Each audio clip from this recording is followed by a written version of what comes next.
Hello, thank you for joining me.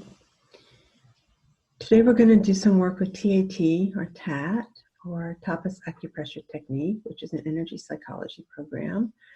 This is a continuation of the work we did in the last energy psychology session, today focusing on the forgiveness step and inner conversation. So it's okay if you weren't on last week, so I'll explain a little bit of the basics. And then you may or may not want to follow last week's. There's a pose in TAT and along with several healing affirmations. And what you do is hold the pose for up to a minute or until it feels complete. So complete could be your arms are heavy or big sigh or some other sense that it's done. Okay, and there are several versions of the pose. The first one is to put your middle finger between your two eyebrows and then push up a little. And then the tips of the ring finger and the thumb on either side of the bridge of your nose like that. Hold very lightly. And the other hand around the back of your head. Just notice, doing this generally can often be a calming sensation. The second version of it is with the flat hand in front and the other hand in the same place in the back. This could be a little more gentle. This is the pose you use with people who are ill or with children, or it feels like the right one for you. If for any reason it's difficult for you to put your arms up in this kind of posture, then you can put both your hands over your heart space like this, and just breathe into that space during the pose. So let's start with an intention. Now, before you do that, let's focus on what we're going to work on today. So I'm going to make some suggestions, and you can call to mind whatever it is you would like to focus on. And when I'm doing the steps, I will call the focal point this. So you will know when I say this is whatever it is that you're going to release. And I'm going to ask that you call up something that you would like to let go of, whether that's a resentment or a habitual pattern or something you don't like about yourself, whatever, just something that you would like to release. And I would suggest it not be your biggest problem as you're learning this technique, but maybe a more moderate one if you have any of those. Okay. Also, just remembering that resentments, regrets, and rejections, which are things from the past that we generally hold on to, they affect our well-being, they affect our health. And they don't usually get tended to unless we specifically call them up and do some work on them. And the habits or the patterns of those three, rejections, resentments, and resentments, get formed early on. So we kind of grow up with them in a childlike place. We're upset with somebody and then we resent that person or don't want to speak to them anymore, reject them, responding like we would if we were a small child. So we get to just work now on shifting some of those patterns and perhaps going forward without the habit of creating those in the future. Okay, hopefully you have something you can attend to.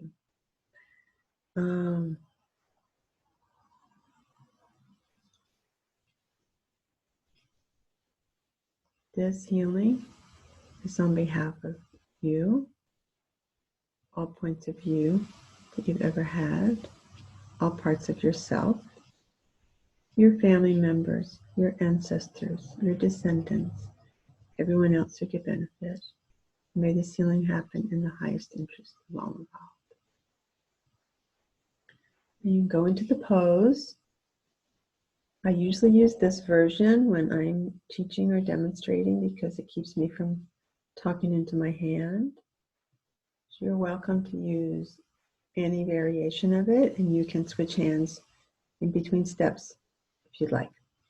Okay, So focus on whatever it is you're willing to or exploring letting go of, and put your attention on the statement, everything that led up to this happened.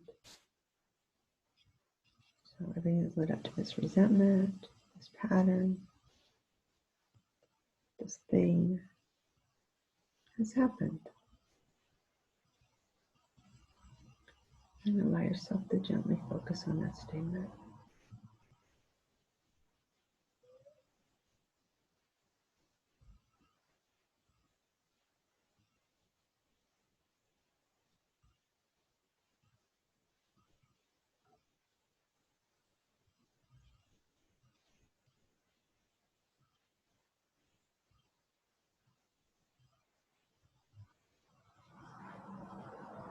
Okay, you can put your hands down now if you haven't already. All right, step 2 acknowledges this stuff has happened, but it's over. So you may still be holding the resentment, for example, but what created the resentment is over. So let's go back into the pose. Everything that created this in my life has happened. It's over.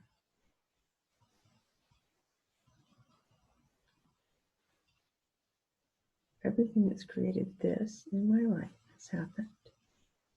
It's over now.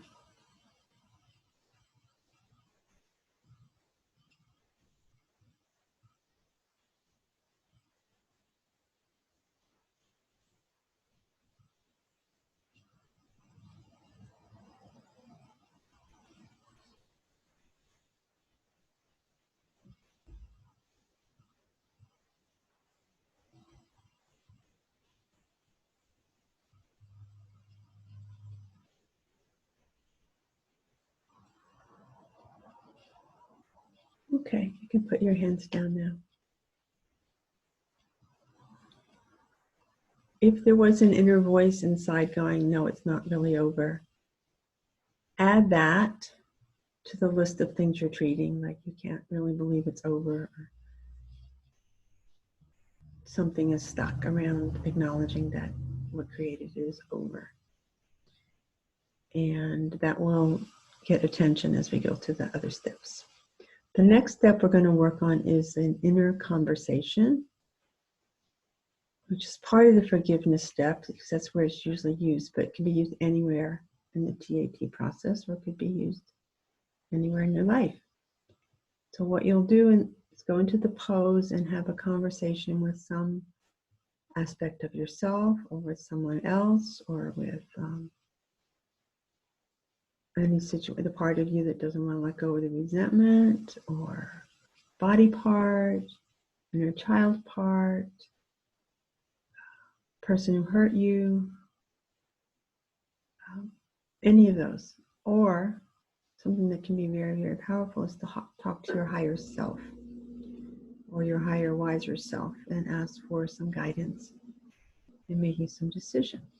So remember, a conversation is you say something and then you wait for a response.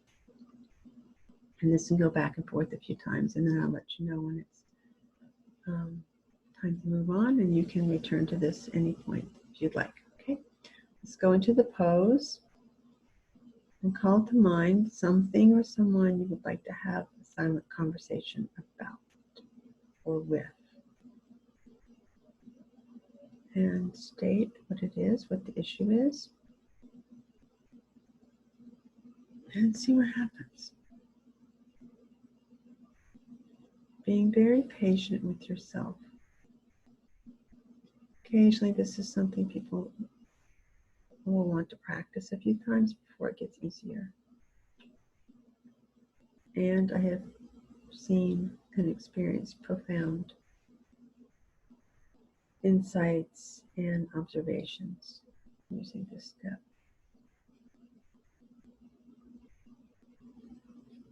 I'm just going to ask that you have compassion for yourself and whomever, whatever you're talking to.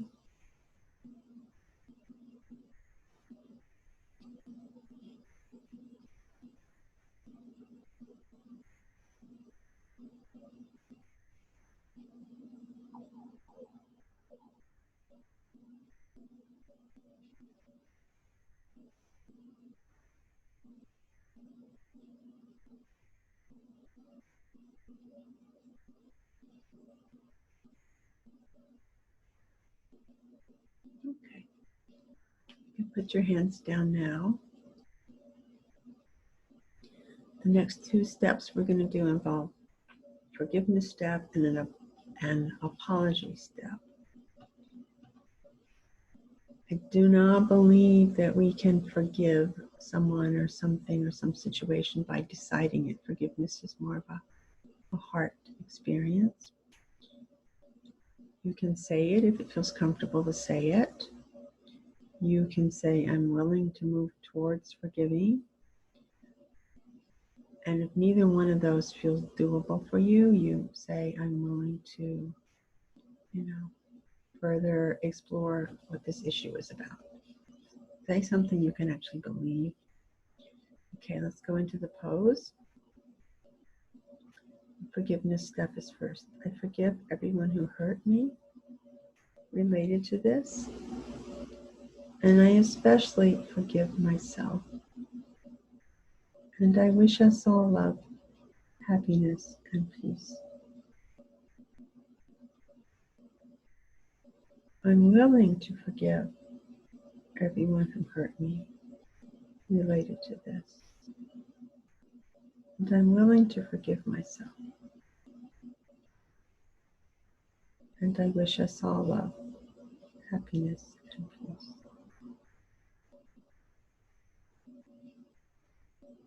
I'm willing to explore what this issue is about.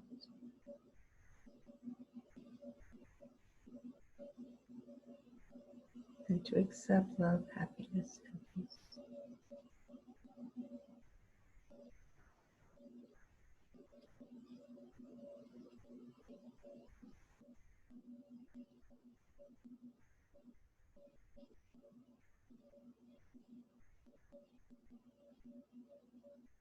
Okay, you can put your hands down now. Take a breath and we'll do the next step. Back into the pose.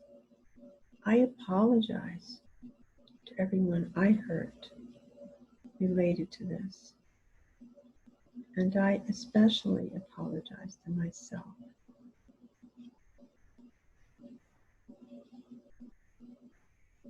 And I wish us all love, happiness, and peace. I apologize. Or I'm willing to move toward apologizing to everyone I hurt, including myself. I wish us all love, happiness, and peace.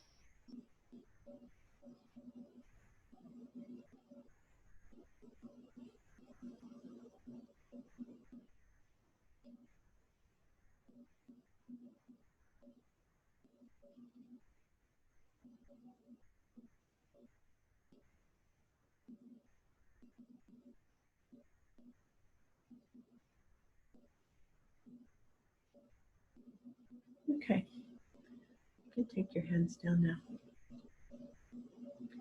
Think about what life will feel like and look like when this is all resolved. And whatever this resentment, rejection, pattern has been released. So now we're going to do the choices step. What do you want in your future and what's your best possible outcome?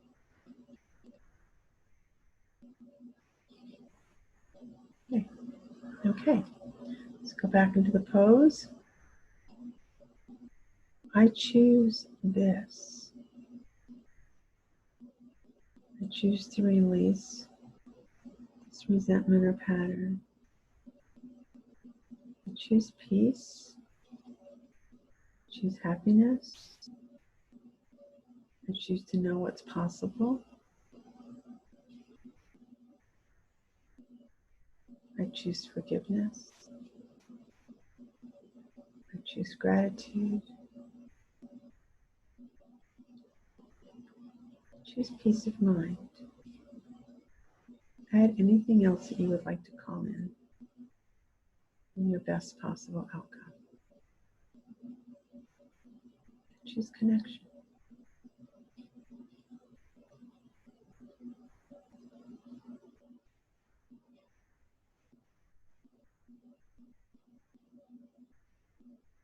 Right?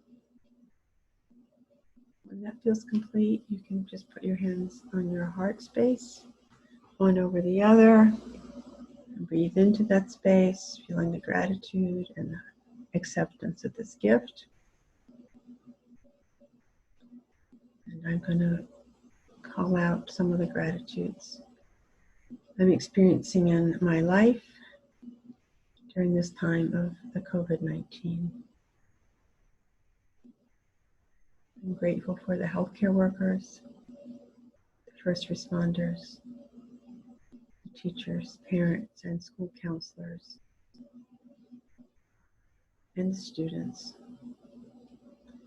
Grateful for everyone involved in the acquisition and delivery of food, farm workers, the meat packers, the delivery drivers, the grocery store workers, delivery people. Grateful for all the people who are making protective equipment that's at home or in the factories. And I'm grateful for opportunities to stay home. And I'm grateful for the ability to find a space inside for prayer and gratitude.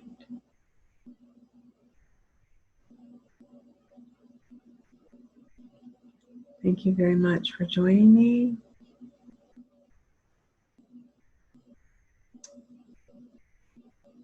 Signing off now.